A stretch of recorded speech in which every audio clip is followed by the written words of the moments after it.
Bonsoir à tous, je suis ravie de vous retrouver sur Monaco Info. Voici tout de suite le sommaire de ce mardi 22 octobre.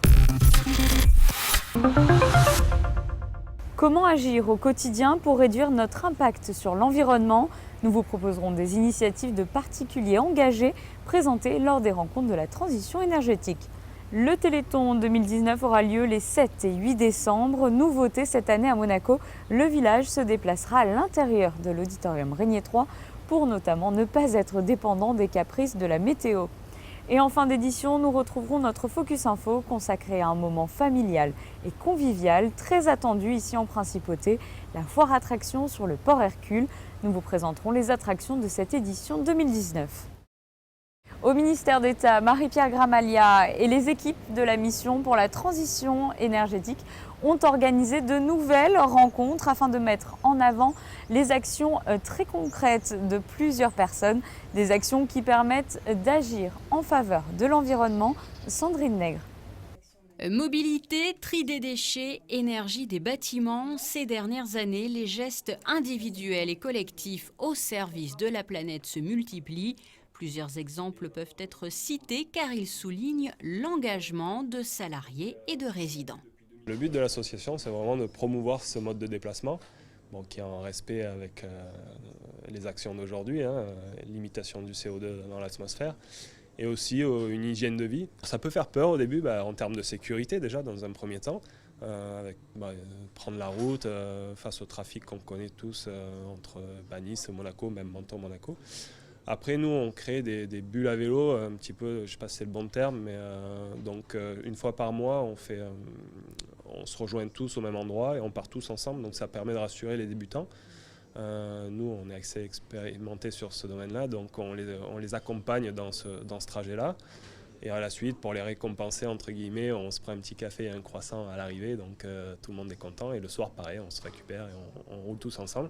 Une prise de conscience qui se chiffre. Aujourd'hui, le pacte national pour la transition énergétique comptabilise plus de 1200 adhérents.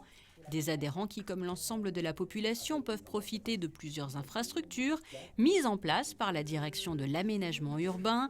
Locaux enclos, tout est fait pour favoriser le tri sélectif avec la SMA.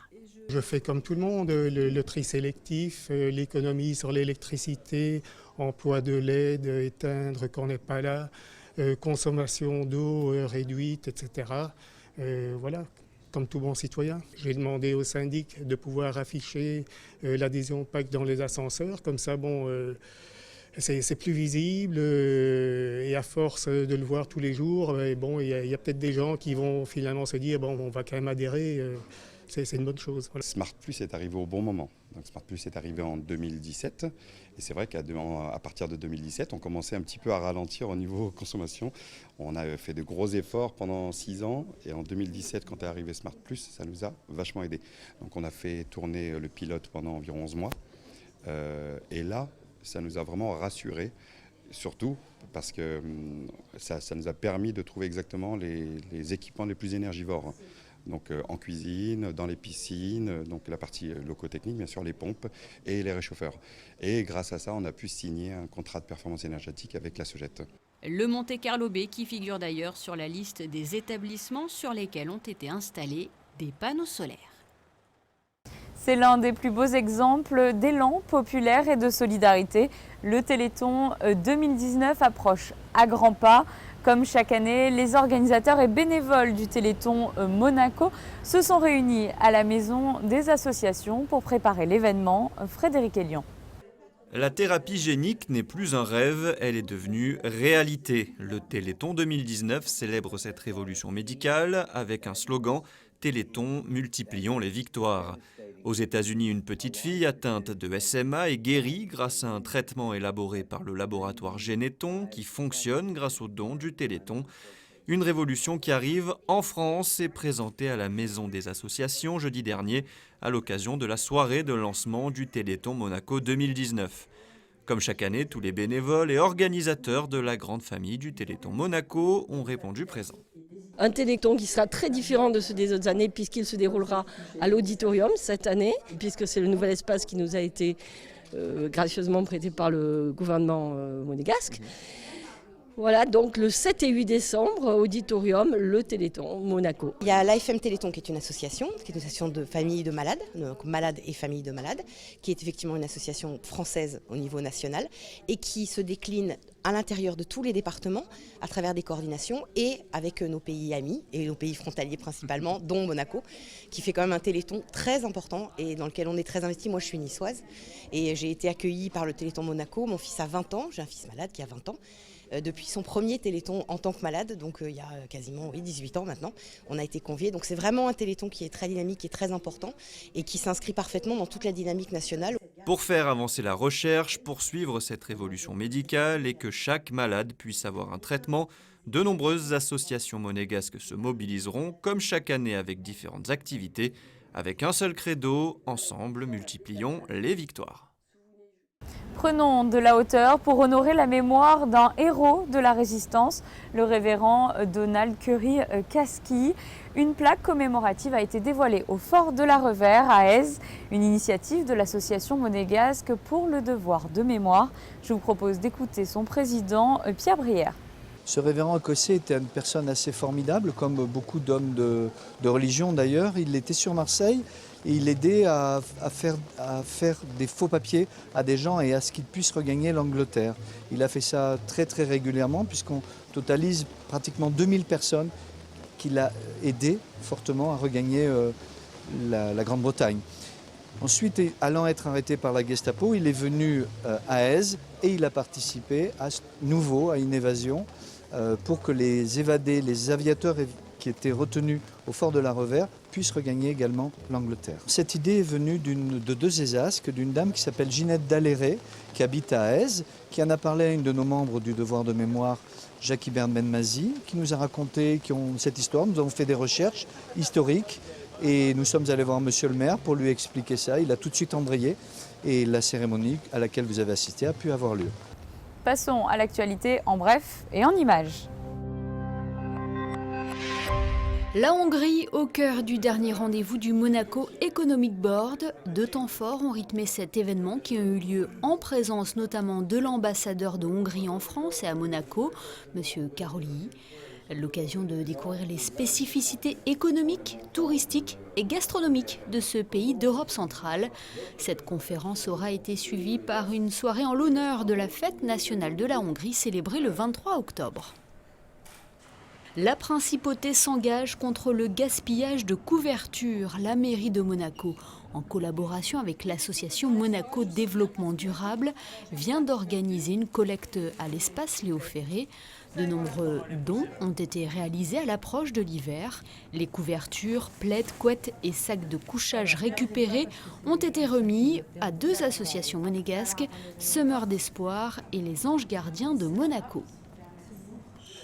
Et un mot de sport avec du basket. Mercredi, la Ruka Team reçoit le Ratiofarm Ulm en Eurocup à la salle Gaston Médecin.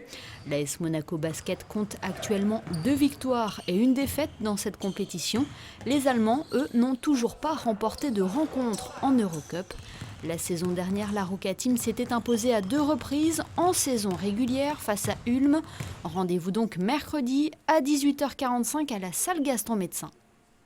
Place à présent à notre Focus Info. Comme chaque année au moment des vacances scolaires de la Toussaint, la foire attraction débarque sur le port Hercule pour le plus grand plaisir des petits comme des plus grands. Christine Datomel nous amène à la découverte de cette édition 2019.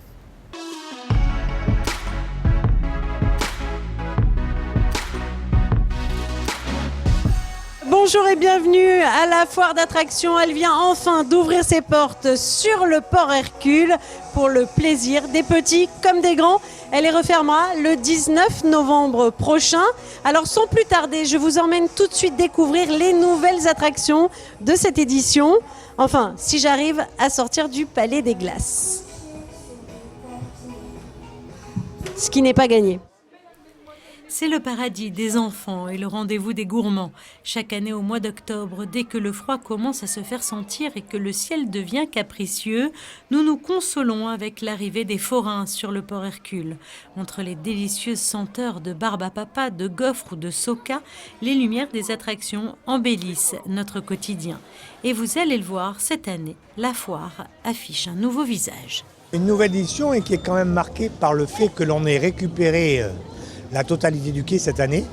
Information que l'on a eue tardivement, mais donc qui nous enchante puisqu'on retrouve la grande foire de l'époque. Alors des nouveautés cette année ?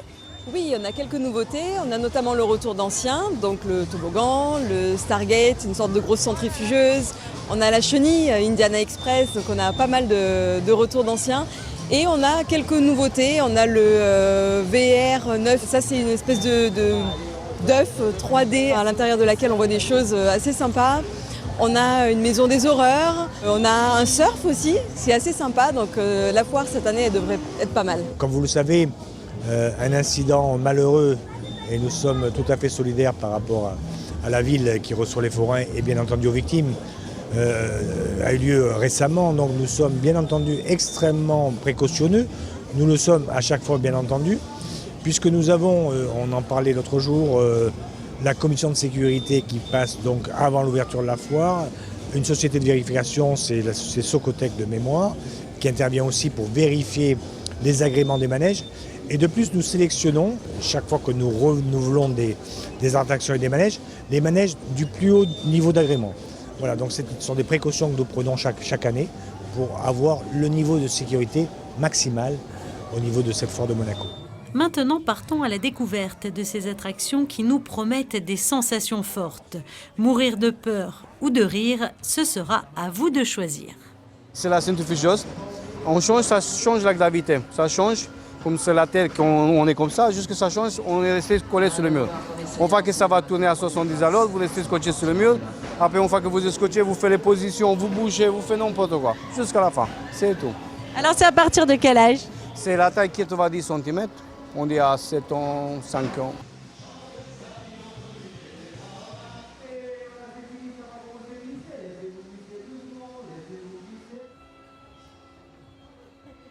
Super bien, vraiment c'était génial. On se sent tellement lourd, on n'arrive pas à lever la tête, tellement on est complètement collé au mur, c'était vraiment sympa, une belle expérience. La Cahoute, c'est un petit peu comme Fort Boyard, vous rentrez à l'intérieur, il fait tout noir, il y a une pièce sur la longueur du manège, d'une porte à l'autre. Il y a des pots à l'intérieur, il y a des clés aussi. Chaque participant qui rentre à l'intérieur doit ressortir avec une clé. Avec sa clé à la sortie, il doit essayer d'ouvrir les cadenas qui sont accrochés sur les poteaux. S'il arrive à ouvrir un cadenas avec sa clé, il fait tomber un filet, il remporte ce qu'il y a à l'intérieur du filet. Voilà, c'est pas plus compliqué que ça. C'était vraiment bien et puis on était totalement dans le noir et puis il y avait des choses vraiment visqueuses dans certains. Et dans certaines choses c'était juste comme des bouts de bois, mais dans certains il y avait des liquides. Donc c'était assez étrange mais c'était vraiment drôle. C'est le méga dance, ça tourne en rond, ça se lève. Et ça fait une orientation en avant, en arrière, c'est à partir de 4 ans, accompagné d'un adulte. Alors présentez-nous cette nouvelle attraction. C'est une nouveauté, c'est des casques réalité virtuelle et on vous met des films à l'intérieur et vraiment vous êtes dans le film. Alors on est sur des sièges, apparemment on est appareillé, comment ça se passe ? On vous met dans le siège, on vous met le casque virtuel et on programme le film que vous avez choisi, on le lance et après ça dure entre 3, 4 minutes, 5 minutes selon les films que l'on vous présente. C'est à partir de quel âge ? On peut les prendre, comme il y a des films pour enfants, on peut les prendre à partir de 3 ans. Avis donc aux amateurs de sensations fortes et si de nombreuses nouveautés vous attendent cette année, vous pourrez aussi retrouver les grands classiques de la foire comme le Pulsion, l'Atmosphère, le Tagada ou encore l'Astrojet. Les gourmands ne seront pas en reste non plus car les palais des 1001 saveurs vous tendront les bras à la sortie de chaque manège. Kebab, hamburger, américain et hot dog. Et les frites maison bien sûr. Alors qu'est-ce qui plaît le plus ? Kebab. Comme vous le voyez, tout est fait sur place, les légumes sont frais, on propose des sauces qu'on demande, enfin tout est au choix du client. Alors vous commencez à être bien connu en principauté, on vous voit chaque année. C'est un plaisir de revenir ici ? Oui, toujours un grand plaisir. C'est gentil de dire. En fait, ça serait la 9e année qu'on se représente ici dans la principauté. C'est toujours une fierté de représenter de notre culture ici. Notre produit phare, c'est pas un secret, c'est le brioche hongroise. Les gens ils apprécient vraiment cette spécialité. Plus connu, plus apprécié, c'est le cannelle, après le vanille. Et après, on peut choisir différentes saveurs. On essaie toujours de faire un peu d'innovation pour les gens.